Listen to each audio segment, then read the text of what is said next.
최근에 제가 이 최인철 서울대학교 심리학과 교수님의 프레임이라는 책을 읽었는데요. 이미 유명한 책이라서 읽어보신 분들도 되게 많으실 것 같은데 개인적으로 최근 읽은 책 중에 제일 웃긴 책이었어요. 그러니까 이게 웃기라고 쓴 책은 전혀 아니거든요. 이 나를 바꾸는 심리학의 지혜가 부재고 우리가 어떻게 하면 조금 더 지혜로운 삶을 살 수 있을까에 대한 내용을 담고 있는데 근데 이분이 서론에 이렇게 말씀을 하세요. 심리학은 우리 마음이 얼마나 많은 착각과 오류, 오만과 편견, 실수와 오해로 가득 차 있는지를 적나라하게 보여주는 동시에 이런 허점들이 프레임이라고 하는 마음의 창에 의해서 생겨남을 증명하고 있다. 그러니까 우리가 어떤 프레임이라는 거를 가진 채로 항상 세상을 바라볼 수밖에 없는데 그게 어떤 오만이기도 하고 편견이기도 하고 많은 경우에 너무나 큰 착각이기 때문에 우리 삶에서 많은 오류들을 저지르게 된다. 이것만 좀 줄여도 우리 삶이 훨씬 나아질 거다라는 취지의 책인데요. 근데 왜 웃기냐면 야 심리학 실험들을 보면 인간이 이렇게까지 멍청하게 판단을 한다고? 이렇게까지 오류를 많이 저지른다고? 하는 걸 보면은 웃긴 사례가 되게 많아서 한번 골라서 소개해드리고 싶어서 준비를 해봤습니다. 일단 프레임이라는 것은 그 철학사전에 이렇게 나와 있대요. 사람의 지각과 생각은 항상 어떤 맥락, 어떤 관점 혹은 일련의 평가 기준이나 가정 하에서 일어난다. 그러한 맥락, 관점, 평가, 기준, 가정을 프레임이라고 한다. 그렇죠? 세상을 바라보는 창 같은 거죠. 프레임이라는 게. 자, 한 실험에서는 초콜릿을 나눠줬어요. 사람들한테. 근데 초콜릿을 주는데 순차적으로 줘요. 1번 초콜릿 줬다가 그 사람 다 먹으면 또 2번 초콜릿 주고 또 3번 초콜릿 주고 이런 식으로 순차적으로 주는데 총 몇 개를 줄지는 안 알려줬어요. 그러니까 받는 사람 입장에서는 이거 언제까지 주지? 계속 주나? 막 이런 생각을 하겠죠. 근데 이제 한 절반 정도의 사람들한테는 네 번째 초콜릿을 준 후에 자, 이제 마지막 초콜릿입니다. 이렇게 말하고 다섯 번째 초콜릿을 줬어요.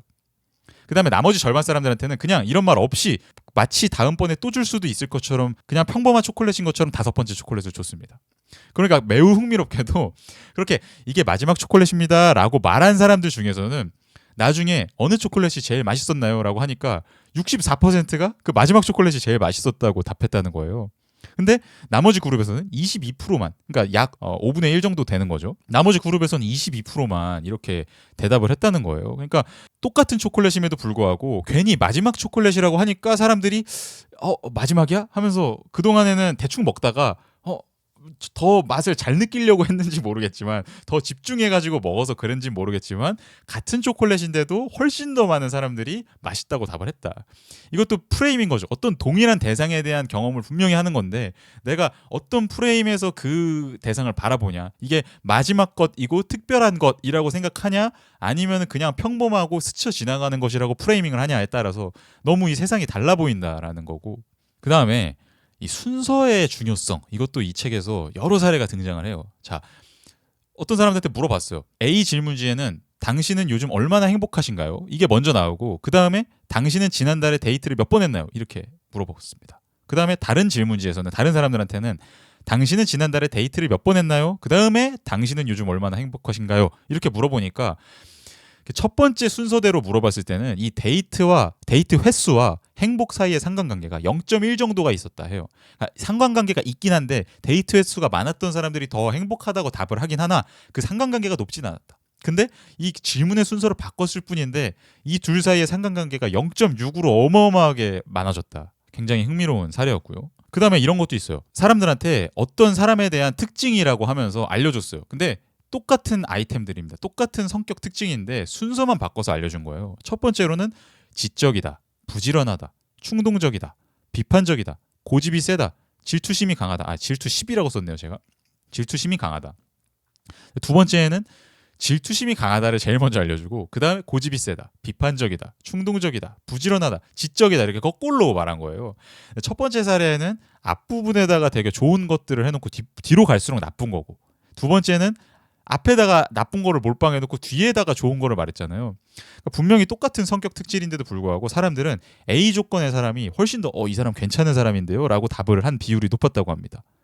그 다음에 이것도 어떻게 보면 순서랑 관련이 될 수 있는 현상인데 올림픽 경기를 보면서 TV를 보면서 사람들이 그 표정을 관찰을 해봤어요. 참가자 그 운동 선수들의 표정을 한번 보니까 은메달 딴 선수보다 동메달 딴 선수의 표정이 더 밝았다 그래요. 그러니까 딱 게임이 끝났을 때 운동 경기가 딱 끝났을 때 뭐 수영이든 뭐 유도든 딱 그 끝났을 때는 심지어 은메달 딴 사람보다 동메달 딴 선수가 훨씬 더 표정이 밝아요. 막, 동메달 딴 선수는 막 좋다 하는데 은메달 딴 선수는 애매해요, 표정이. 보통 그런 경우가 많다. 근데 뭐 그거는 이해할 수 있죠. 그 게임이 딱 끝난 직후에는 은메달 딴 선수는 내가 조금만 더 잘했으면 금메달인데 이렇게 생각을 하니까, 그런 관점에서 그 2등이라는 거를 바라보니까 그렇게 아쉬울 수가 있는데, 그 순간에는. 근데 그래도 그래도 시간이 지나고 나면 훨씬 더 역전되겠지. 2등한 사람이 당연히 3등한 사람보다 좋아하겠지라고 생각할 수도 있지만, 사실은 그게 시상식 할 때까지도, 메달 걸 때까지도 은메달 딴 선수들이 동메달 딴 선수보다 표정이 더 안 좋았다고 합니다. 이런 거를 봐도 이게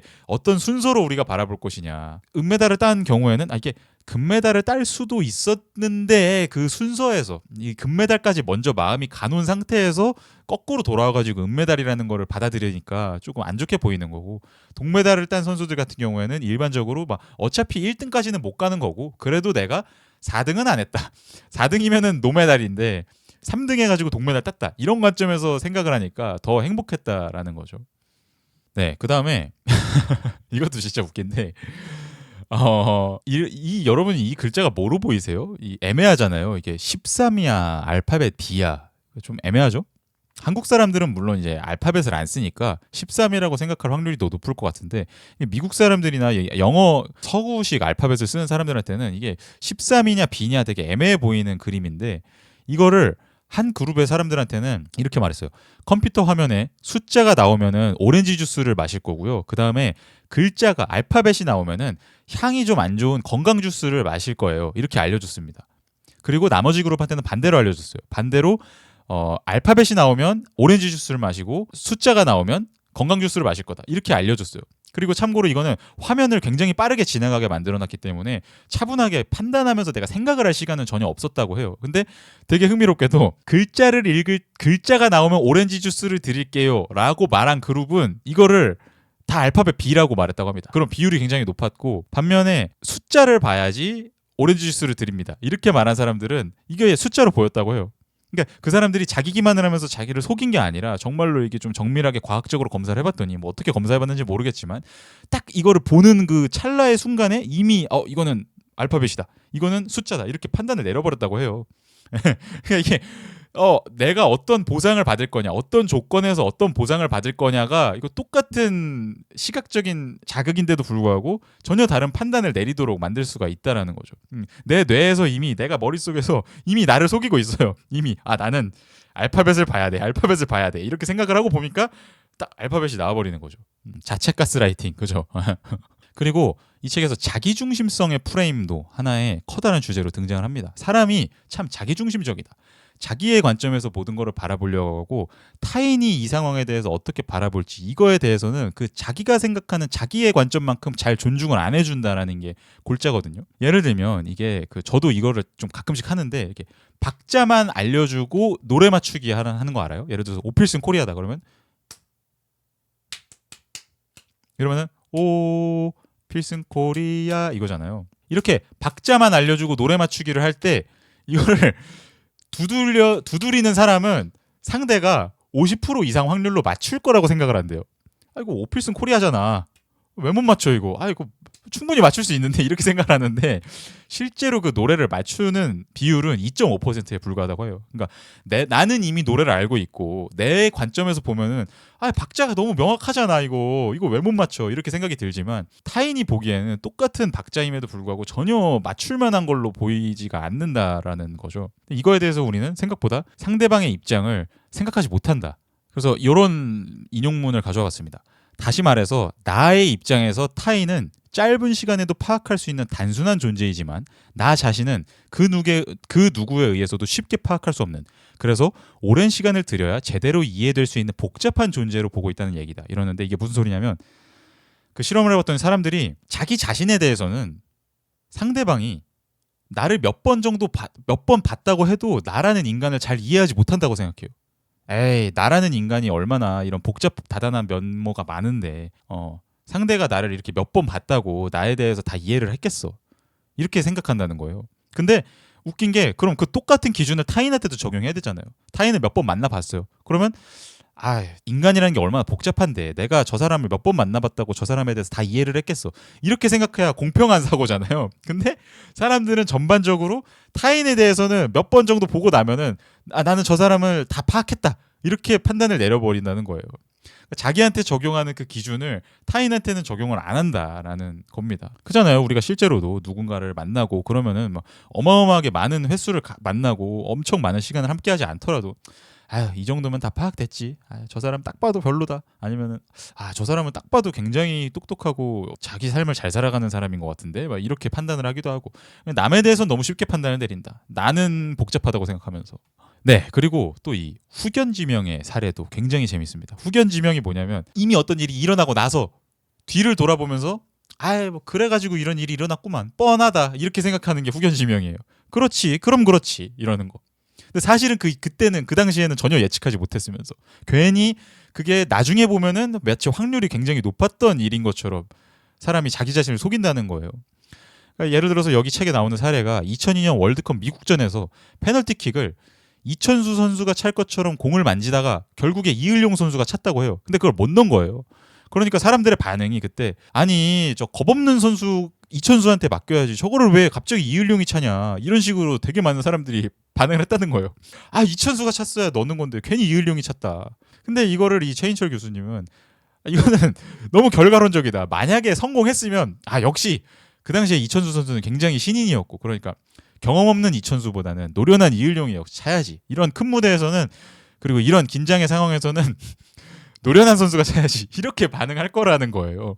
그리고 후견 지명에 대해서 여기서 이제 말씀하시는 그런 사례가 사람들한테 연인이 멀리 떨어지면 애정이 식는다라는 연구 결과가 있다. 이렇게 말을 해주면 사람들의 반응이 당연하지. 몸이 멀어지면 마음도 멀어지는 법인데. 이렇게 반응을 할 거고 또 반대로 근데 서로 떨어져 있으면 애정이 더 깊어진다. 이런 연구 결과가 있다더라. 이렇게 말을 하면은 당연하지. 그리움 때문에 애정이 더 깊어지는 경우 내가 많이 봤어. 그러니까 서로 너무 많은 시간 붙어 있으면은 소중함을 몰라가지고 사이가 오히려 권태기 오고 그러니까 어느 정도 떨어져 있는 시간이 있어야 서로의 소중함을 깨달아. 이렇게 반응한다는 거예요. 그러니까 이게 어떤 A라는 게 있으면은 내가 A라는 걸 당연하게 생각할 정도면은 그 not A를 들려줬을 때 놀라야 정상인데 not A를 들려줘도 그것도 당연하지 이렇게 느끼는 경우가 굉장히 많다. 인간이 참 간사하다. 그리고 이게 또 과거 죽이기라는 표현을 쓰시더라고요. 한 실험에서는 3주 동안 어떤 공부 기술 훈련 프로그램에 학생들을 참여를 시켰어요. 그 다음에 3주가 지나고 나서 프로그램을 마치자 학생들은 과거에 평가했던 것보다 자신의 과거 공부 기술을 더 낮게 평가했다고 합니다. 이게 뭔 소리냐면 내가 공부 기술을 익히는 거를 3주 동안 힘들게 했잖아요. 3주 동안 막 하고 나니까 그러면은 인간적으로 사람들이 대부분 내가 3주 동안 했으니까 공부 실력이 많이 향상됐겠지. 공부 기술이 늘었을 거야. 이런 기대를 하게 되잖아요. 그러니까 그러면은 이게 이성적으로 생각을 해보면은 과거에 생각했던 내 과거 실력은 그대로 냅두고 얼마나 발전했는지를 냉정하게 평가를 해야 되는데 사람들이 그러질 못하고 지금 내가 많이 실력이 늘었다라고 느끼기 위해서 과거의 실력을 죽여버린다는 거예요. 나는 과거에 문제가 많았어. 나는 과거에 공부할 때 집중도 잘 못하고 비효율적으로 하고 난 엄청 그랬었어. 근데 지금 이 3주 지나고 나니까 난 이렇게 향상됐네. 이렇게 생각을 한다는 거예요. 인간이 간사해가지고 사실은 과거에도 잘했는데 과거에도 어느 정도 잘하고 있었음에도 불구하고 괜히 지금 내가 잘한다고 느끼기 위해 가지고 그 과거를 못했던 것처럼 계속 프레임을 씌운다. 이거를 과외하는 상황에서 많이 목격할 수 있다라고 이분은 주장을 또 합니다. 과외를 하는데 학생이 별로 성적이 안 올랐다. 그러면 모두가 참 불행하잖아요. 선생님도 학생도 부모도 다 참 민망한 상황인데 그 상황에서 보통 그 상황의 그 민망함을 빠져나가기 위해서 사람들이 많이 하게 되는 생각이 특히 부모님들이 많이 하는 생각이 그래도 우리 애가 과외하기 전에는 아예 공부 습관 자체가 안 잡혀 있었는데 성적은 안 올랐지만 그래도 공부 습관은 좀 잡혔다. 이런 식으로 생각을 한다는 거예요. 그러니까 그거는 뭐 맞을 수도 있지만 뭐 맞을 때도 있지만 안 맞을 때도 되게 많다는 거죠. 사실은 옛날에도 비슷하게 공부 습관이 있었을 수도 있는데 괜히 그 현재를 더 낮게 하기 위해서 과거를 더 안 좋게 바라보려고 한다. 네, 그리고 거의 마지막 주제인데요. 이 책에서 제가 가장 인상 깊었던 거는 이런 상황의 힘, 타인의 힘이었어요. 이런 메시지까지 넣어주셨기 때문에 책이 굉장히 좋은 균형 있는 책이 되었다는 생각이 들었는데, 이 실험은 워낙 유명해서 많은 분들이 들어보셨을 것 같아요. 이 실험에서는 지금 이 왼쪽에 있는 선이 기준선이에요. 그 다음에 오른쪽에 있는 선 중에 이 기준선이랑 똑같은 길이의 선이 뭔지 맞춰라, 이렇게 얘기를 해요, 사람들한테. 그러면 아니 너무 쉽잖아요. 이거 뭐예요, 답이? 딱 봐도 C죠. 그러니까 이런 식으로 누가 봐도 그냥 명확하게 쉽게 맞출 것 같은 문제를 이렇게 줍니다. 선을, 길이를 맞추는. 예. 근데 여기에 대해서 여러 명이, 근데 교실에서 한 공간에서, 방에서 여러 명이 동시에 이 문제를 맞춰요. 근데 여기에 대해서 7명의 동조자들이 있습니다. 그 실험 대상 말고 7명의 사람들이 미리 짰어요. 그리고 그 사람들이 어떤 답을 이렇게 외치는지 잘 보이게 하기 위해서 일부러 그 실험 대상을 맨 뒷자리에 앉히고 앞에 상황을 다 보라고 나머지 7명의 동조자들을 앞에다 앉혀놨습니다. 그리고 이 7명의 동조자들은 2회차까지는 모두 정답을 선택했어요. C네요. 이렇게 올바른 정답을 다 택하다가, 근데 총 이제 18번 이 실험을 반복을 했는데, 이 18회 중에서 12회에서는 모든 동조자들이 동일한 오답을 선택했어요. 갑자기 여기에 대해서 B, 이렇게 다 사람들이 대답을 한 거죠. 여기에 대해서 혼자 맞출 때는 사실은 99%가 정답을 맞췄다. 물론 뭐 1%가 틀릴 수 있지만, 이런 거는 뭐 통계적인 오차 정도라고 생각을 하면 거의 이제 100%에 가깝게 모든 사람들이 맞추는데, 이렇게 실험 상황에서 여러 사람과 함께 할 때는 처음 오답 상황에서는 80%가 정답을 맞췄고요. 그러니까 20% 사람들은 사람들이 다 이러니까 이랬다는 거예요. 20%가. 그 다음에 나중에는 이렇게 계속 반복이 되니까 60%의 사람들만이 정답을 맞췄다고 해요. 평균적으로. 그러니까 40% 정도의 사람들은 하다가 이제 오답을 골랐다는 거죠. 그래서 이거를 18번 정도 쭉 실험을 해보니까 그 12번의 오답 상황에서 모두 정답을 선택한 사람들은 25%에 불과했다고 합니다. 75%의 사람들은 한 번이라도 그렇게 다른 사람들의 말에 휩쓸려가지고 오답을 골랐다는 거예요. 그 12번 연속 다 계속 정답을 말한다는 게 참, 남들과 다른 의견을 낸다는 게 쉽지가 않은 일이라는 거죠. 그리고 이게 심지어 12번 모두 오답을 선택한 사람도 있어요. 이런 사람들은 남 눈치를 엄청 보는 사람들인 거죠. 5%의 사람들은 너무나 명확한 그 오답의 상황에서 12번 다 틀렸습니다. 다 다른 사람들이 정답이라고 하는 거를 골랐어요. 그러니까 이런 식으로, 이 서구님이 말씀해 주신 동조가 참 무섭다. 참 이게 무섭다. 저는 요즘에 진짜 인터넷 댓글 같은 거에서 헬로 유나님이 말씀해 주신 것처럼 진짜 그런 사례를 많이 보거든요. 사람들이 막 몰려들어가지고 뭐라고 하니까 막 뭐 하고, 아니면은 어떤 뭐 A라는 사람이랑 B라는 사람이랑 누가 잘못했는지가 굉장히 분분한 상황에서 사람들이 다 막 A가 잘했다, B가 잘못했다 이러니까 다 막 A가 잘했다 이런 식으로 갑자기 막 다, 그런 커뮤니티에서는 그런 사람들만 계속 댓글을 달고 그러니까. 근데 여기서 또 한 가지 중요한 거는 뭐냐면, 이 실험 중간중간에 뭘 했냐면, 어떤 변화를 또 줬냐면, 어떤 특정 문제에 대해서는 다른 파트너 한 명이랑 같이 정답을 골라보세요, 이렇게 한 거예요. 그리고 그 파트너는 반드시 정답을 고르도록 세팅을 해놨습니다. 그러니까 그렇게 정답을 정직하게 고르는 그런 파트너와 함께 상의를 해서 고르자 정답률이 다시 100%에 가까워졌습니다. 다른 사람들이 아무리 오답을 골라도 정답을 지지해주는 사람이 내 옆에 한 명이라도 있으니까 사람들이 다 정상적으로 정답을 골랐다는 거예요. 그래서 이걸 두고 이 교수님은 한 명이라도 어떤 다른 목소리를 낸다라는 거, 한 명이라도 용기 있게 행동하는 거라는 게 얼마나 중요한가를 보여주는 실험인 것 같다라고 설명을 하시더라고요. 그래서 이 책에서 중요하게 다루는 한 가지 메시지가, 프레임에는 지금까지 우리가 다양한 종류의 프레임들을 살펴봤지만 개인적인 프레임, 그러니까 성격적인 프레임이 있고 상황적인 프레임이 있다. 내가 내 성격 때문에 가지고 있는 나만의 프레임, 그 프레임에서 저는 모든 거를 바라보겠죠. 근데 프레임은 개인을 넘어서 상황적으로 주어지기도 한다. 그리고 그 상황의 프레임은 타인들이 만들어 나가는 거다. 사람들이 집단적으로 무언가 어떤 선택들을 내리고 어떤 목소리를 내고 어떤 방식으로 언어 사용을 하고 그러면서 프레임을 만들어 나가는 거다. 이거를 바꿔서 생각해 보면 나는 다른 누군가한테는 프레임이다. 내가 어떻게 행동하느냐에 따라서 다른 사람의 프레임이 바뀔 수가 있다. 그래서 당신은 타인에게 과연 어떤 상황이 될 것인가? 당신은 타인에게 어떤 프레임이 될 것인가? 우리는 각자가 조금이라도 더 좋은 프레임이 되고자 노력해야 된다라는 메시지를 이 선생님이 전달을 하고 계십니다. 네, 마지막으로 저는 인간은 어쩌면 가장 멍청할 수도 있는 생물이다라는 생각이 들었어요. 뭐 다른 동물들은 이렇게까지 고등적인 판단을 내릴 능력이 없잖아요. 상황에 대해서 인간처럼 이렇게 복잡한 프레임을 가져와서 해석을 할 능력이 없기 때문에, 그렇기 때문에 인간은 가장 지혜로운 동물이기도 하죠. 우리는 보통 이 사회로부터 잘 내려온, 선조로부터 물려받은 학문적인 프레임이라든지 어떤 정치적인 프레임이라든지 종교적인 프레임이라든지 그런 하나하나의 문화적인 프레임들이 굉장히 다 소중한 것이고, 그런 것들이 없을 때보다는 훨씬 더 우리가 지혜롭게 이 세상을 잘 헤쳐나가도록 하는 프레임이지만, 그런 만큼 그런 고등적인 프레임이 무언가 잘못됐을 때, 물론 뭐가 잘못된 거고 뭐가 옳은 건지를 가려내는 거는 저는 결코 쉽지 않은 일이라고 생각하지만, 여하튼 어떤 특정한 프레임 때문에 우리 인간은 가장 멍청한 일을 저지르기도 하는 게 아닌가. 그래서 벌어졌던 게 뭐 수백만 명을 학살하는 인류의 결정이라든지, 한 사회가 뭐 수천만 명을 완전히 제거해버리는 그런 일이라든지 그랬던 게 아닌가 싶습니다.